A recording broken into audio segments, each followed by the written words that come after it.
This is Matrix Lord 212, and I'm going to be reviewing Star Trek Discovery. The Butcher's Knife cares not for the lamb's cry. Uh, so here we go with this creature. They call him the Ripper, and they finally find out that he has some type of bond with the mushrooms, with the spores. He's able to be a navigator for the ship.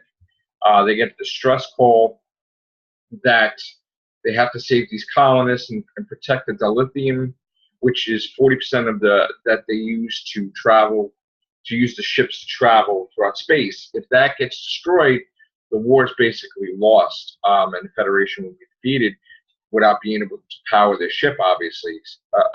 So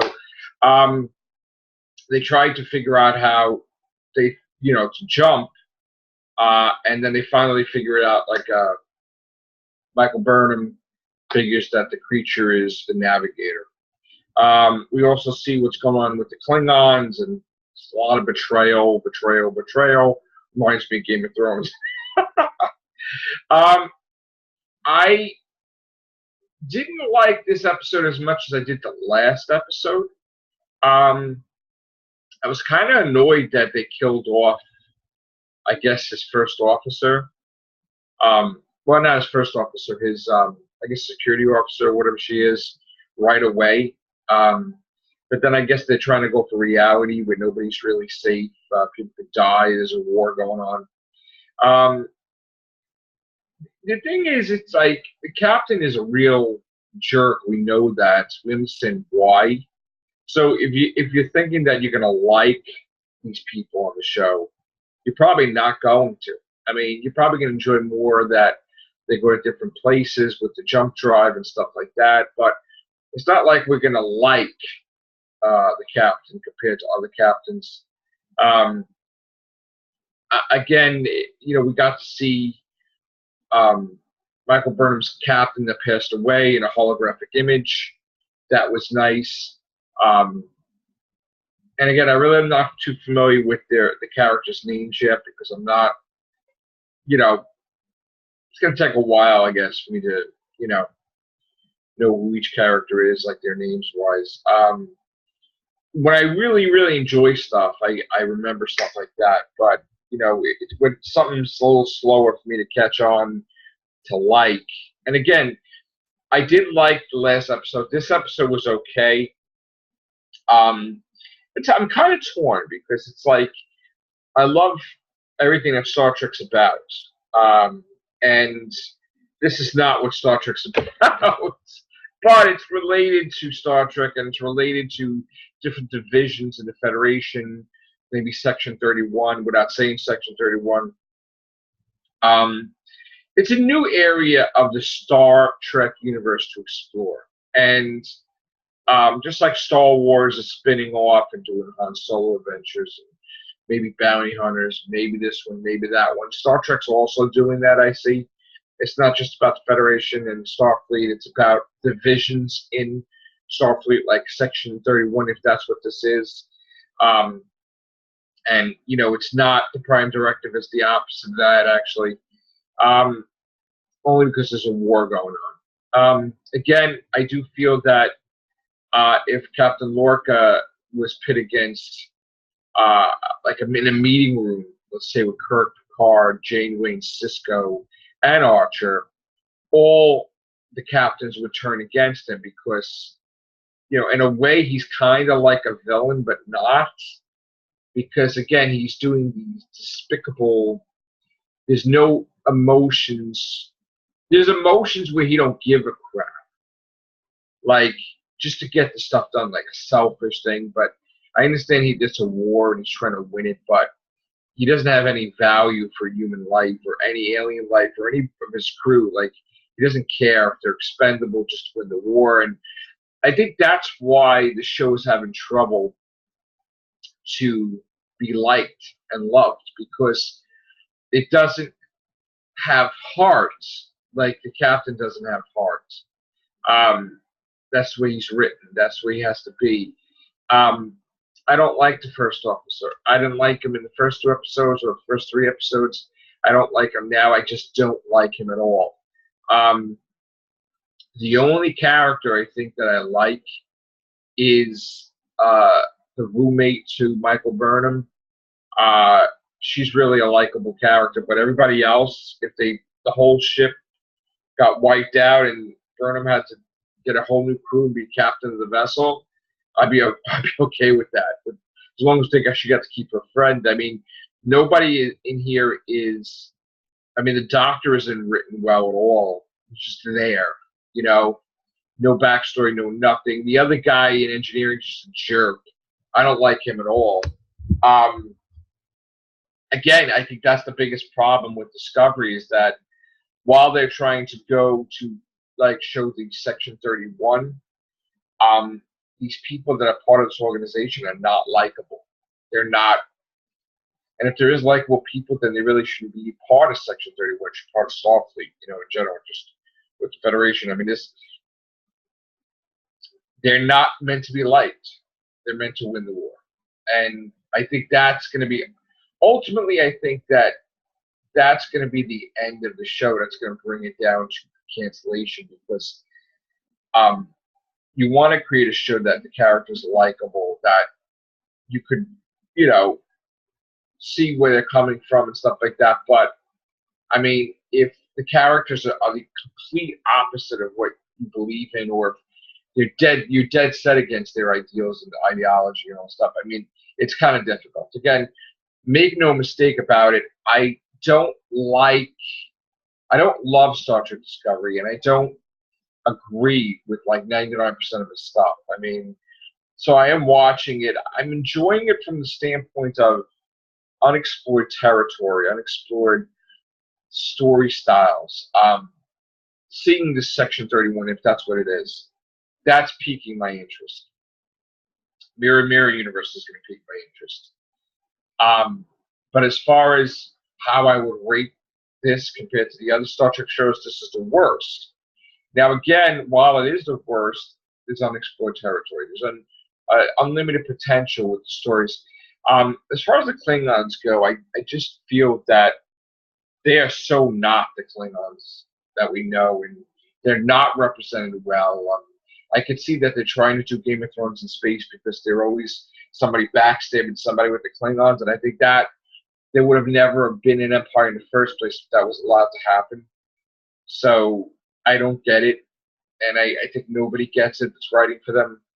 They're you know, if everybody's betraying everybody, then they shouldn't even be strong at all because then they'd be killing each other. So I think that's what really needs to be looked at, is that if you're gonna go and you're gonna make this like Game of Thrones where everybody's backstabbing everybody every second, people are dying in the Klingon Empire, they shouldn't be this powerful because there's chaos technically. There's no order at all. They are not warriors like we think of Klingon warriors. I mean, they are so written so poorly that it's an embarrassment to Star Trek, really. And I think even the Vulcans, the way they're written, or their teachings in this is so wrong too. I don't like the way the Vulcans are represented. I don't like the way their teachings of the Vulcans are represented. I don't like the way the Klingons are, and I don't like it that we don't have other Starfleet that the Discovery bumps into, saying, "Hey, you can't do this, you can't do that." I would like to see that the storyline comes together where all the ships of Starfleet are like the way they're supposed to be. The Kirk ships, like that style. And then when they come across Discovery, they're like, why is Starfleet giving the best technology to you and not us? Like, who the hell are you guys? And again, I think that maybe even Michael Burnham's other ship was a division of Section 31, because in a way, it's like the technology is far superior, And it could be a thing that the technology is far superior, but Starfleet ships don't know that there are ships like this that advanced. And I think if you kept it that way, where there's only like a handful of ships that are like this, and maybe they got technology from the Mirror universe, maybe, because they had the ship from the next generation, they were able to advance the technology, accelerate the rate, but rather than alter the timeline, they kept it quiet, and they're just, using a few ships in the fleet. That would be believable then, and just if they kept it quiet for the sake of that. Now, I really can't wait for the Mirror thing. This season, I mean, as far as it goes, for me, if the next 2 episodes were the last episodes, I'd be okay with it. Only because I'm not really, while it is interesting, it's not enough to make me a fan of Star Trek Discovery. I do want to see where it goes, but I think it needs to stop being it's too freaking dark, basically. And I think that's why people are torn or against it. It's so damn dark that it's depressing. The ship is depressing. The darkness, that nobody gives a crap about anybody else. This is not Gene Roddenberry's vision of, a better future. This is like the worst of the future. There's no humanity, and that's the thing that I think that bothers me is with Discoveries. There's no humanity. It's like an eye for an eye. They don't care if the captain would sacrifice the first officer and like half the crew to win the war. It's like there's nobody gives a crap. And I think they're trying to mend, like to mix the way society is now with the future. And that's not our vision of the future. I mean, this should be that dark that, it doesn't make sense to me. We heard that the storyline they're plagiarizing somebody else's work, which, if it does go to court, that means that they're going to get sued heavily, which could mean that the show could end also. If I feel with Discovery that this captain will not last. I feel that ultimately his drive will get him killed, and that there may be a possibility where they get a new captain that's Starfleet and against the teachings of Section 31 that uses the ship,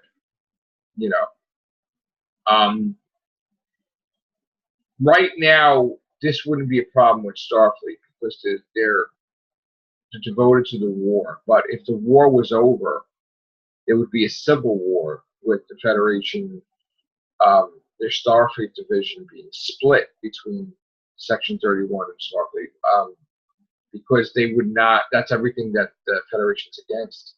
So I mean, they really. It's like they're selling their soul to win the war, and then when they win the war, like they're unrecognizable.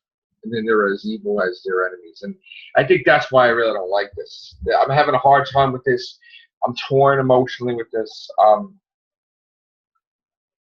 want to see different things in Star Trek, but this is just freaking too dark. This is like the job that you would go to that you hate.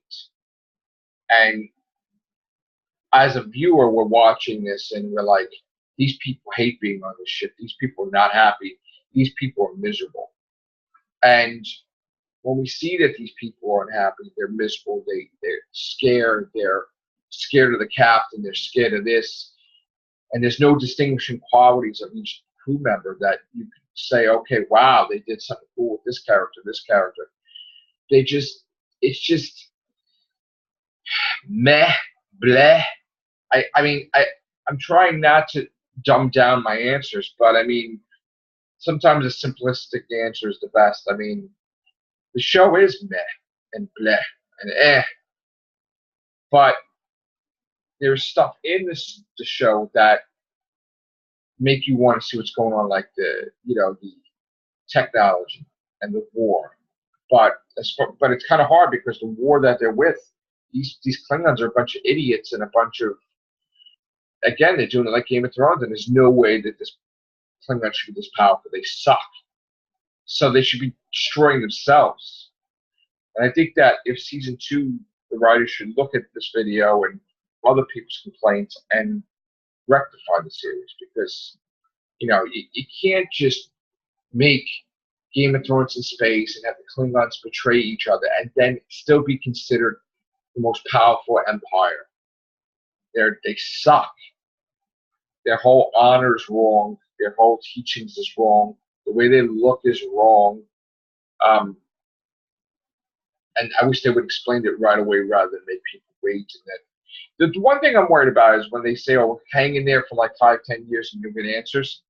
We were told that with the Enterprise, and we never got an answer to who the future guy was. And after a while, it lost me too, because I thought that the whole purpose of the Enterprise was to take away Kirk's victories and give it to Archer, and that's what the biggest problem I had. As much as I loved Archer, I don't like it that they were trying to turn him to Kirk, or better than Kirk, or the founding father of the Federation. That's some crap that I was not happy with.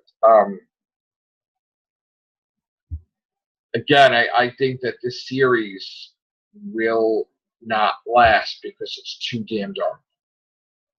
I don't really see a second season, but if they do, I think that will be the last. And I hope that they don't start making spin-off shows based on Discovery, because then that will fail as well. Okay? We need a show that is like Next Enterprise in the Prime Universe, in Voyager time, not the past. And this whole thing is just a paradox waiting to happen. It's a problem. It's too freaking dark. It's not uplifting.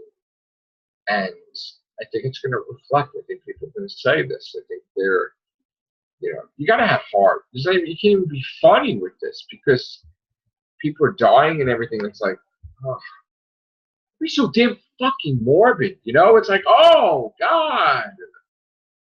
Makes you depressed. After watching this, I'm so fucking depressed. Honestly, you watch this, you get fucking depressed. You do. And that's not what a show should do. There was a show that was on HBO that got canceled, and I watched it. And it was like, I think it was a weird show. It was called Tell Me You Love Me or something. And every episode was like depression. There was some interesting things that happened in the episode. It was like relationships and stuff. But it was so friggin' depressing. And then I got canceled. But you were hooked about the characters. The characters were likable, but it's just everybody's breaking up with everybody. Everybody's cheating on everybody. It was like, oh my God. So, I mean, this is just, I was excited with episode 3. Episode 4, I'm not excited. And you could see my body language, my facial expressions, and the way I'm talking. It's like meh talking, I was excited. I'm like, oh, this is great, episode 3.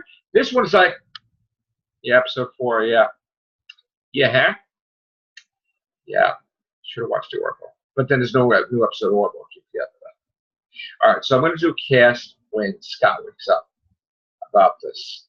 But didn't like the episode. It's just there for me. Episode 4. So far, 3 out of the 4 I didn't like. 1 episode of it, which is less. All right. Hope you enjoyed my review, spoiler review. Take care. Bye for now.